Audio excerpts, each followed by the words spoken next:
也曾经有在美国执教的记录。中间方向，德保拉没有拦下来，江坤宇拦到之后传上一垒，精彩的守备 ，nice play！ 哇，这个球不简单，就连陈连线都必须要给予掌声了。这个厉害。二垒垒包后方几乎已经到了二垒手的管区了，但是江坤宇冒出来。 因为让王维忠能够健康的投满整季，绝对会是味全球团的首要目标哦。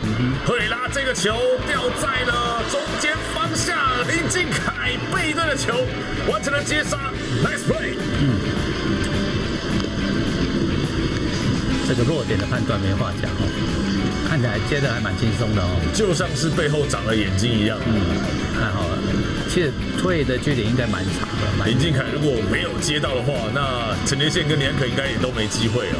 变速球的感觉。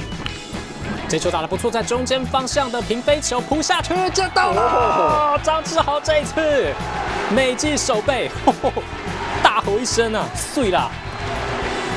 你以前就觉得很闷了，这个球其实是今天攻击里面最有机会形成安打。再来看一下，哇，判断很好，从这个角度来看，几乎是同时间启动，哇，直接接到，没有问题。我们总监也知道了啦。这也帮助富邦悍将拉开到了6比2领先。哇，厉害！又是新元旭3垒扑下来之后再传1垒 ，nice play。对，这个很漂亮。新元旭今天正走3垒 hard corner， 对，真的很漂亮。哇，可以给他2个赞以上。而且攻击又是一记美技。这个球打在了中间方向，反手拦下来，施孝宇跳起来了传球 ，nice play， 一垒手裁定 out。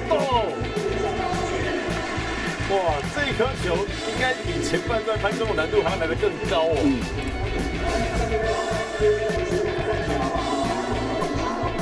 不太好处理哦。一个弹跳反手拦下来，施孝宇也知道说必须要借由跳跃动作才有办法控制住身体。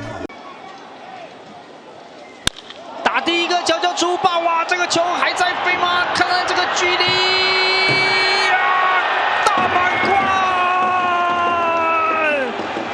那就是先前控球不稳，然后就在等你的直球啊。对，那就有设定了。那这是味全龙队这个赛季团队的第2支红不让，当然是大地本地的第1支。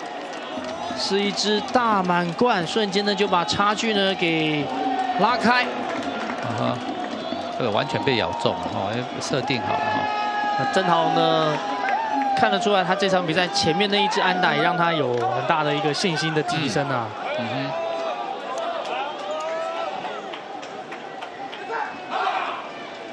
带着小学弟们一起画虾，龙队都是在5队排在后面的哈。但是今天有了曾陶荣的这一棒，扎扎实一棒，这完全就是被咬中，被咬中，而且被设定到了，这个没话讲了，因为你前面投了太多坏球了。但现在王一正这一棒也还是2个坏球在前面，面对吴东。